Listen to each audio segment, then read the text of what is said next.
Welcome, my dear students, and today we are going to start chapter 7, part 7, जो कि क्या है, permutation and combination.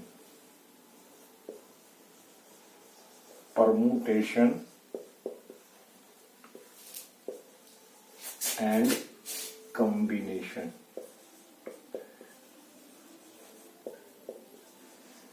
Means in Hindi क्रमचय, और हिंदी क्या होगा? Let us see the Hindi as well. क्रमचय और संचय। क्रमचय और संचय। तो बेसिकली यहां पे हम लोग क्या पढ़ रहे होंगे? यहां पे हम लोग संभावनाएं पढ़ रहे होंगे। इस पार्ट में हम क्या पढ़ रहे होंगे? हम इस पार्ट में संभावनाएं पढ़ रहे होंगे। जैसे संभावनाएं क्या? जैसे मेरे पास 1, 2 और 3 ये मेरे पास अंक हैं। ये मेरे पास अंक हैं।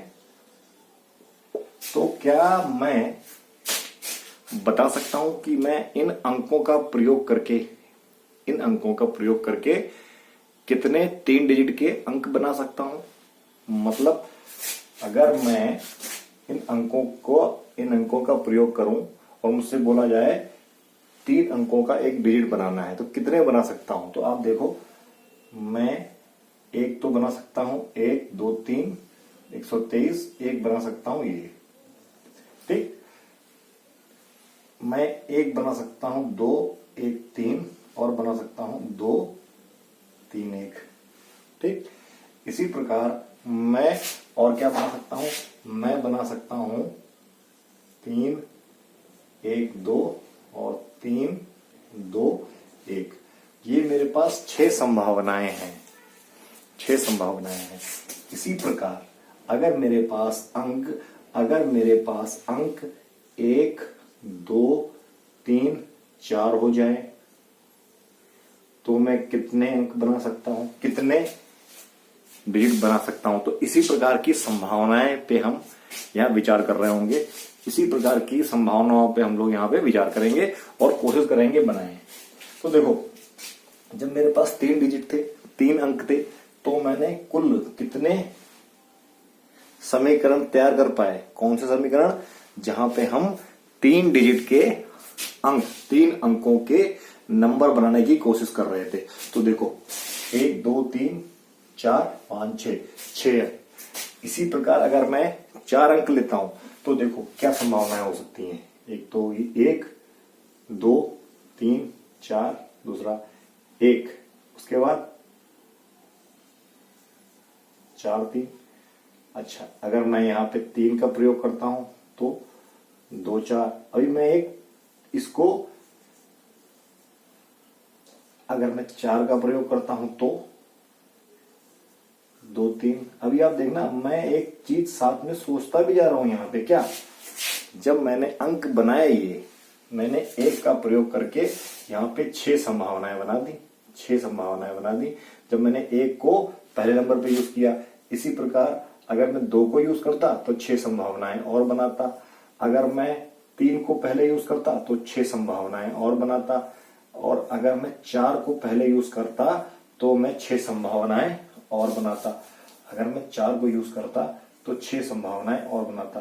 तो कुल 24। जबकि यहां पे कितने थे? यहां पे थे मेरे पास 6।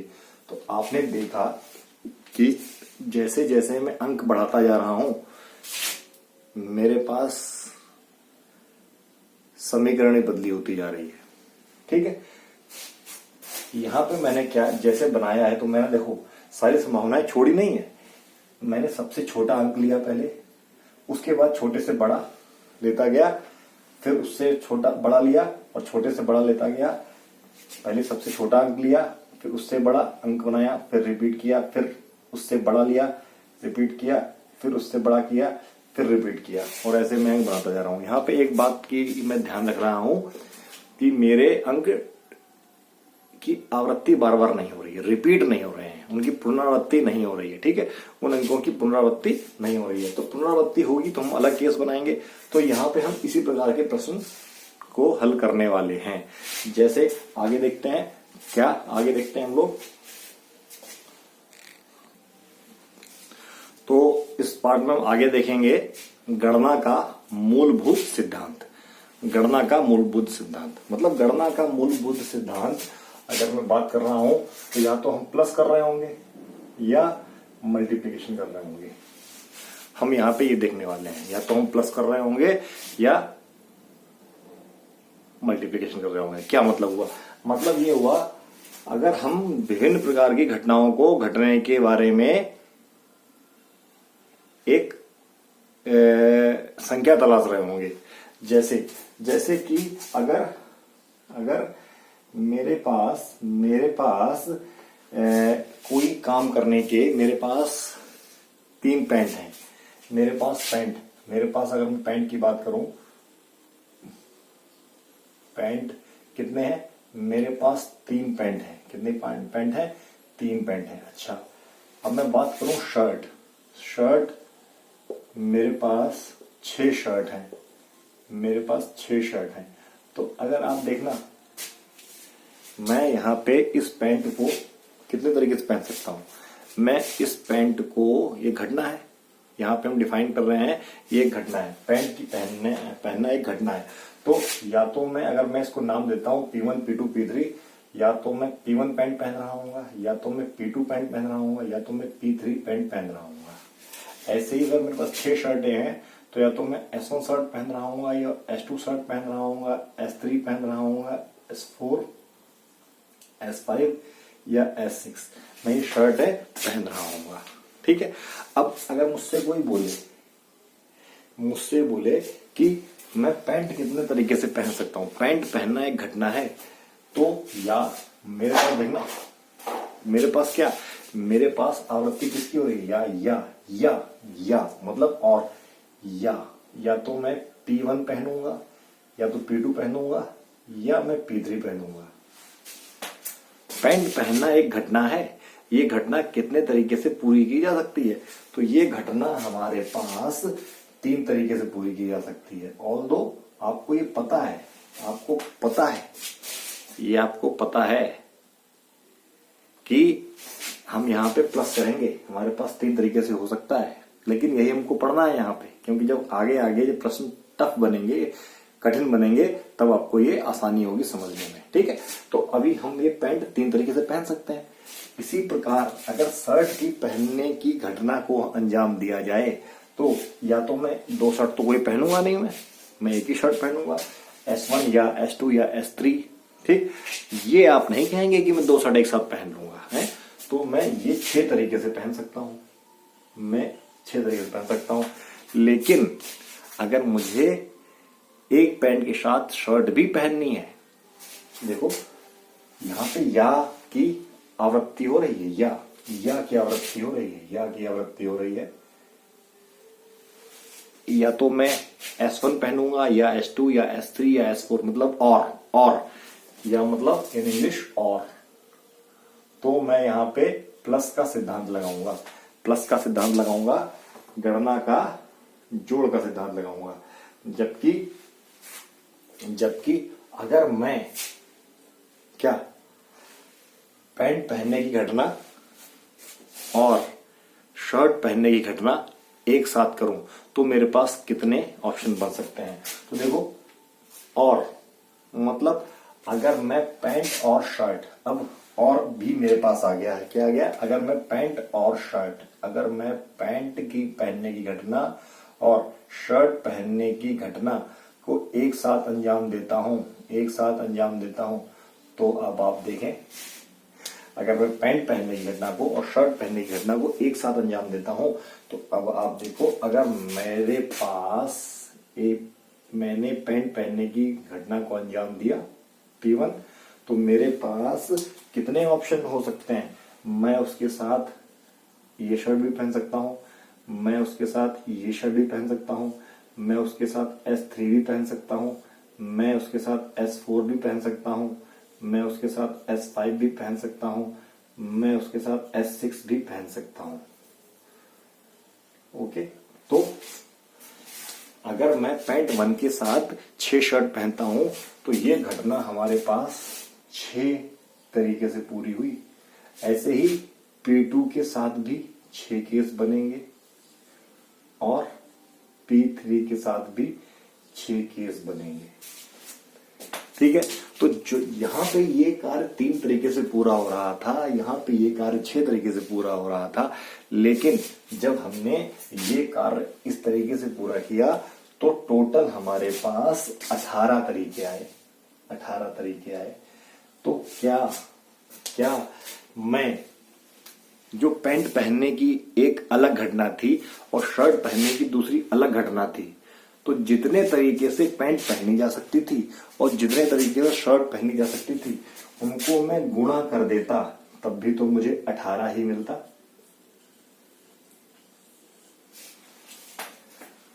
तो क्रमचय और संचय पाठ के अंतर्गत हम इन्हीं प्रकार की घटनाओं के बारे में विचार करेंगे। क्रमचय और संचय को निकालने के लिए इन्हीं प्रकार की घटनाओं का विचार किया जाएगा। अच्छा, अब बात देखने वाली यह है कि जब हमें ये हम क्या पढ़ रहे हैं? ये हम पढ़ रहे हैं गणना का मूलभूत सिद्धांत, गणना का फंडामेंटल प्रिंसिपल ऑफ काउंटिंग, गणना का मूलभूत सिद्धांत। उसके अंतर्गत हमने जोड़ने का सिद्धांत पढ़ा और गुणा करने का सिद्धांत पढ़ा। ठीक है, अच्छा, जोड़ने का सिद्धांत पढ़ा, गुणा करने का सिद्धांत पढ़ा। जब हम जोड़ेंगे कब? जब हमें या की आवृत्ति मिल रही होगी, और मल्टीप्लाई कब करेंगे? जब हमें एंड की या और की आवृत्ति मिल रही होगी। तो आइए हम यहीं से अपनी पहली एक्सरसाइज शुरू करते हैं। ठीक है, ओके। प्रश्नावली 7.1, प्रश्नावली एक्सरसाइज प्रश्नावली 7.1 की शुरुआत करते हैं हम लोग। पहला प्रश्न है अंक 1 2 3 4 5। हमारे पास अंक दे रखे हैं। पहला प्रश्न क्या है? अंक दे रखे हैं 1 2 3 4 और 5। ये अंक दे रखे हैं। हमको ये बताना है इन अंकों से पुनरावृत्ति की अनुमति, इन अंकों से हमको 3 अंकों की डिजिट बनाना है। इन अंकों से हमको 3 अंकों का डिजिट बनाना है। आप प्रश्न अपनी बुक में पढ़ सकते हैं। 3 अंकों का डिजिट बनाना है। तो पहला क्या है? पहला केस है कि हमको अंकों की पुनरावृत्ति की अनुमति है, मतलब एक अंक बार बार रिपीट हो सकता है, एक अंक बार बार दोहराया जा सकता है। तो अगर आप देखो, अगर हमारे पास अंकों की चॉइस, अंकों को चुनने की स्थिति हमारे पास क्या है? हम एक अंक को 5 बार 5 तरीके से चुन सकते हैं और 3 अंकों की हमें संख्या बनानी है। तो देखो, अगर मैं यहाँ पे या तो यह आ रहा है ना, यह आ रहा है, तो या तो मैं 1 यूज करूं, या 2 या 3 या 4 या 5, यह आ रहा है, मतलब यहाँ पे हम गणना का प्लस का सिद्धांत लगाएंगे। ये आपको बार बार लिखना नहीं है, ये आपको समझ में आना चाहिए। कहने का मतलब है जब इन 5 अंकों से मैं क्या एक 3 अंकों का अंक, 3 अंकों की संख्या बनाऊंगा, तो मैं ये वाला स्थान इन अंकों की मदद से भर रहा हूंगा। तो ये वाला कोई सा भी ले सकते हैं हम लोग। ये वाला जो है 1 से भरूंगा या 2 से भरूंगा या 3 से भरूंगा या 4 से या 5 से, कोई सा भी पहले ले सकते हैं। तो मैं 5 तरीके से भर सकता हूं। क्यों? क्योंकि पहले में तो मैं कोई भी यूज कर सकता हूं। अच्छा, लेकिन बोला गया है आप यहां अंक को रिपीट कर सकते हैं, एक अंक को दोबारा यूज कर सकते हैं, प्रयोग में ला सकते हैं। तो जो पहला अंक आपने 5 तरीके से, पहला डब्बा आपने 5 तरीके से भर दिया, तो ये घटना क्या है? ये घटना है 3 अंकों की एक संख्या बनाना, जिसमें 3 अलग अलग घटना है। दहाई का अंक भरना, सैकड़े का अंक भरना और इकाई का अंक भरना। इकाई का अंक भरना, दहाई का अंक भरना, और आ रहा है कि नहीं आ रहा है? और आ रहा है कि नहीं आ रहा है? तो देखो, ये मैं 5 तरीके से भर सकता हूं।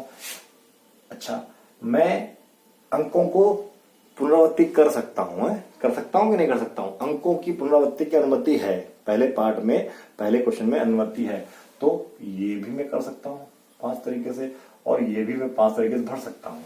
तो अगर ये घटना, जो एक घटना थी 3 अंकों की संख्या बनाना, 3 अलग अलग घटनाओं पे आधारित है, तो मैंने इसको भरा और इसको भरा और इसको भरा, तो मेरे पास कितनी संख्याएं बनाने की क्या तरीके हो सकते हैं? मेरे पास तरीके होंगे 5 इंटू 5 इंटू 5, 125। इसी प्रकार मैं दूसरा प्रश्न करता हूं, जहां पे मुझे अगर मैंने एक अंक एक बार यूज कर लिया तो मुझे दोबारा उसको प्रयोग करने की अनुमति नहीं है। लिखा हुआ है अंकों को पुनरावृत्ति की अनुमति नहीं है, अंकों की पुनरावृत्ति की अनुमति नहीं है। प्रश्न आप अपनी बुक में पढ़ सकते हैं। तो देखिए यहां पे मैंने अगर एक अंक, यहां पे कोई सा अंक यूज कर लिया, तो यहां पे मैं 5, मेरे पास ऑप्शन नहीं है, 5 तरीके नहीं है, क्योंकि इन 5 में से मैंने एक बार यूज कर लिया है। तो जब मैंने एक बार यूज कर लिया है तो दोबारा मैं ये नहीं यूज कर सकता। मेरे पास 4 तरीके बचे, मेरे पास 4 तरीके बचे हैं, क्योंकि मैं एक अंक यूज कर चुका हूं। अच्छा, मैंने दोबारा मैं यहाँ पे 2 अंक यूज कर चुका हूं, तो मैं 5 तरीके भी नहीं यूज कर सकता, 4 तरीके भी नहीं यूज कर सकता। मेरे पास 3 अंक बचेंगे प्रयोग में लाने के लिए। ठीक है, तो मैं, ये अलग बात है, मैं 5 तरीके से इसको भरूं, 4 तरीके से इसको भरूं और 3 तरीके से इसको भरूं। मैं किसी भी प्लेस को, किसी भी जो एक घटना है जिसमें 3 अंकों को भरने की घटना मिलाकर एक घटना बन रही है, उसमें मैं कोई सी भी घटना को पहले कर सकता हूं। लेकिन मैंने सिस्टमेटिक ढंग से किया, पहले मैंने इसको 5 तरीके से भरा, जब मैं यहां पे भरने के लिए आया मैंने पहले इसको 5 तरीके से भरा, तो घटना कब बन जाए? ये प्लस ये प्लस ये। तो मतलब क्या, जो मेरे पास घटना थी, पहली घटना 5 तरीके से अंजाम दी गई, दूसरी घटना 4 तरीके से अंजाम दी गई और तीसरी घटना 3 तरीके से अंजाम दी गई। तो अगर अंकों की पुनरावृत्ति की हमारे पास परमिशन नहीं है, तो हमारा आंसर कितना आएगा? 60। तो हमारा आंसर आएगा 60। ठीक है, अब प्रश्न 2 करते हैं हम लोग। प्रश्न 2 में क्या है? हमारे पास 1 2 3 4 5 6 अंक दे रखे हैं और 3 अंकों की संख्याएं बनानी है। मतलब दूसरे प्रश्न में हमारे पास 1 2 3 4 5 6 अंक हैं और 3 अंकों की संख्या बनानी है। यदि अंकों की पुनरावृत्ति की जा सकती है, अंकों की पुनरावृत्ति कर सकते हैं, अंकों की पुनरावृत्ति हम लोग यहाँ पे कर सकते हैं। तो मतलब क्या है? पुनरावृत्ति कर सकते हैं, 3 अंकों की संख्याएं हैं, 3 अंकों की संख्याएं हैं हमारे पास, मैंने 3 अंक लगा लिए। अच्छा, मैं वो अंक कहीं से भी भर सकता हूं। मतलब प्रश्न दो में मुझे 6 अंकों से 3 अंकों की विभिन्न प्रकार की संख्याएं बनानी है। तो जो घटना है 3 अंकों की संख्याएं बनाने वाली, 3 अलग अलग घटनाओं को मिलाकर बनेगी। कौन सी?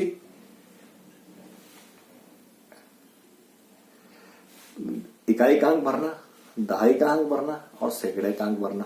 तो देखो मैं अगर यहां से शुरू करता हूं, क्योंकि मुझे पुनरावृत्ति करने की अनुमति है, तो मैं ये भी 6 तरीके से भर सकता हूं, ये भी 6 तरीके से भर सकता हूं, ये भी 6 तरीके से भर सकता हूं।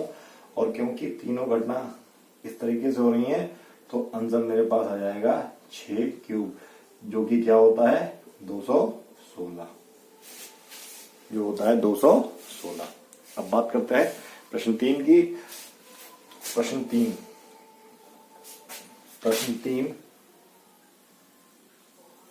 तीन कह रहा है हमारा, अंग्रेजी वर्णमाला के प्रथम 10 अक्षरों में से कितने 4 अंकों के कोड बनाए जा सकते हैं यदि किसी भी अक्षर की पुनरावृत्ति नहीं की जा सकती है? यहाँ पे अक्षरों की पुनरावृत्ति नहीं की जा सकती है। तो अब हमारे पास 10 वर्ड कौन से हैं? मतलब हिंदी के 10 वर्ड कौन से हैं?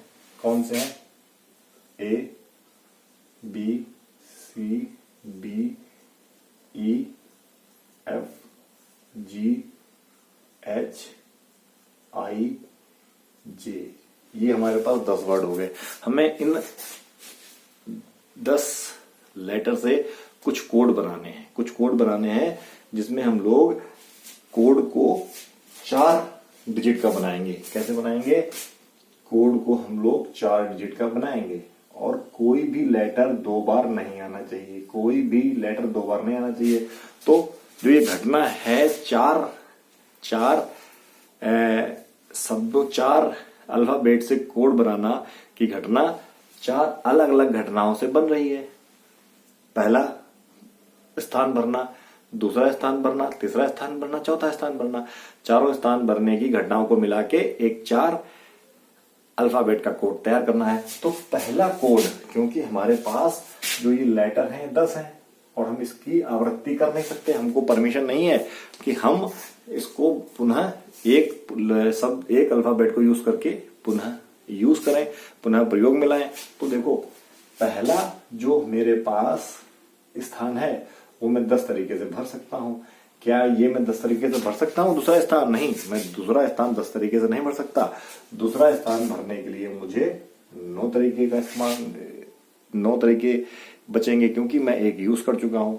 अब अगला स्थान भरने के लिए मेरे पास 8 तरीके हैं, क्योंकि मैं जो 2 लेटर मैंने यूज कर लिए हैं उनको मैं दोबारा यूज नहीं करूंगा। तो मेरे पास अब ये आंसर आ गया है। ठीक, तो कितना आंसर आ गया मेरे पास आप देख सकते हो। अगर मैं कोड की कुल संख्या क्या हो जाएगी, मुझे कोड मिलेंगे, कुल कोड मेरे पास ये हो जाएगा, ये आंसर आ जाएगा। तो देखो क्या हो जाएगा, ये हो गया 90, ये हो गया मेरे पास 56, 9 6 जा 0 लगाई देंगे, 9 6 जा 54, 5, इतने कोड मेरे पास बन जाएंगे, इतने तरीके के कोड मेरे पास बन जाएंगे। I hope you have enjoyed the session. तो मिलते हैं नेक्स्ट वीडियो में। इस वीडियो में इतना ही। मैं आशा करता हूं आपको समझ में आया होगा। इन केस अगर आपको कोई समस्या है तो आप मेरे पास कमेंट करके बता सकते हैं। धन्यवाद।